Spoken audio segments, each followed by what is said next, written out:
बोलो बाबा, जय श्री राम। जय श्री राम। क्या जय बम बम भोले, जय भोले की। अक्सर देखा जाता है कि मुस्लिम रेडी फेरी वालों और छोटे कारोबारियों को उनकी धार्मिक पहचान की वजह से निशाना बनाया जाता है। कई मामलों में उनसे जबरन मजहबी नारे लगवाने की कोशिश की जाती है।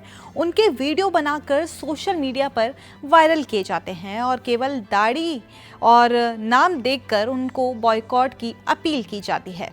ऐसे वाकयात के वीडियो आए दिन सोशल मीडिया पर बहस के मौजू बनते हैं। हालांकि ऐसे काम वाज अफराद करते हैं, लेकिन उसका असर पूरी कम्युनिटी और माशरे में रिश्तों पर पड़ता है। किसी एक शख्स की हरकत का ठीकरा पूरे समाज या किसी खास तबके पर फोड़ना भी ठीक नहीं है। जरूरत इस बात की है कि कानून और आइन के दायरे में रहकर हर सिटीजन के सम्मान, रोजगार और मजहबी आज़ादी का एहतराम किया जाए। हाल ही में सोशल मीडिया पर एक वीडियो तेजी से वायरल हो रहा है, जिसमें एक मुस्लिम फेरी वाला अपनी बाइक पर सामान बेचता हुआ दिखाई देता है। एक बार और बोलो ना। अरे क्या बोलने में दिक्कत है क्या? कुछ नहीं, कोई दिक्कत नहीं। हमने बोल दिया, कल 50 दाम थोड़ी बोला जाता। एक बार बोल दीजिए, एक बार हमारे कहने से एक बार सिर्फ एक बार तुम ये डालोगे तब नहीं डालेंगे नहीं कहीं पे। अब जैसे काटो हम 50 दाम बोलेंगे। वीडियो में देखा जा सकता है कि एक शख्स उससे मजहबी नारे लगाने के लिए कहता है और पूरे वाक्य को अपने मोबाइल कैमरे में रिकॉर्ड कर लेता है। बाद में यही वीडियो सोशल मीडिया पर शेयर किया जाता है, जिसके बाद ये मामला बहस का मौजू बन गया। इस मामले पर पुलिस ने अपना रद्द-ए-अमल देते हुए कहा है कि मामले में मुताल्लिक शख्स ने अपनी गलती तस्लीम करते हुए माफ़ी मांगी और एक तहरीर दरख्वास्त भी दी। पुलिस का कहना है कि वायरल वीडियो को सोशल मीडिया प्लेटफॉर्म से हटा दिया गया है। बताया जा रहा है कि ये पूरा मामला उत्तर प्रदेश के खीरी जिले का है। आपको बता दें कि ये कोई इस तरह का पहला मामला नहीं है जब किसी शख्स से मजहबी नारे लगवाए गए हों।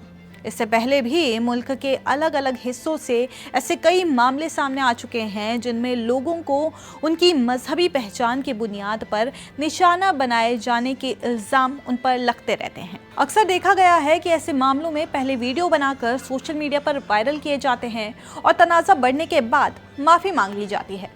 हालांकि आलोचकों का कहना है कि यदि ऐसे मामलों में वक्त पर और कड़ी कार्रवाई हो तो इस तरह के मामले को दोबारा होने से रोका जा सकता है। हाल ही में यूपी के सुल्तानपुर में एक ऐसा वीडियो वायरल हुआ जिसमें कई लोग इकट्ठा होकर बाइक सवार लोगों को पकड़कर उनके साथ मारपीट करते हैं और जबरन धार्मिक नारे लगवाए जाते हैं।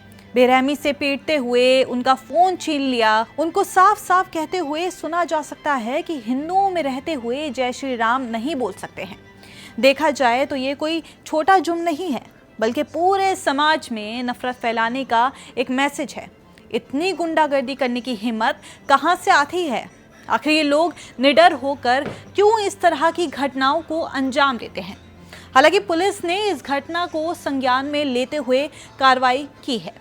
अब से पहले फरवरी के महीने में उत्तराखंड के उधम सिंह नगर के रुद्रपुर में एक मंदिर के डायरेक्टर अरविंद शर्मा और उसके साथियों पर नमाज पढ़ रहे शाहिद पर हमला कर दिया था। इस घटना का वीडियो सोशल मीडिया पर वायरल भी हुआ। वहाँ ये पहली घटना नहीं थी।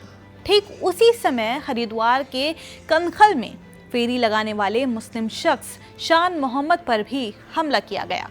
शान मोहम्मद के साथ बदतमीजी की गई। मजहब का हवाला देते हुए फेरी वाले को भगा दिया।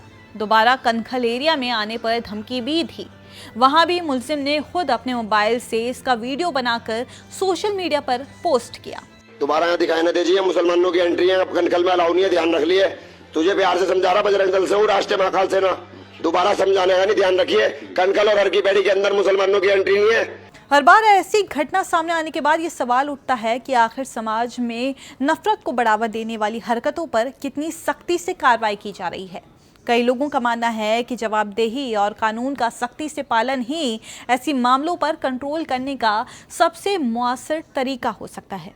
सोशल मीडिया के दौर में ऐसे वीडियो तेज़ी से वायरल होते हैं, जिससे तनाव और बदएतमादी का माहौल पैदा हो सकता है। इसलिए माशरे में हम आहंगी, बाहमी एहतराम और भाईचारे को फ़रोग देना पहले से कहीं ज़्यादा अहम है।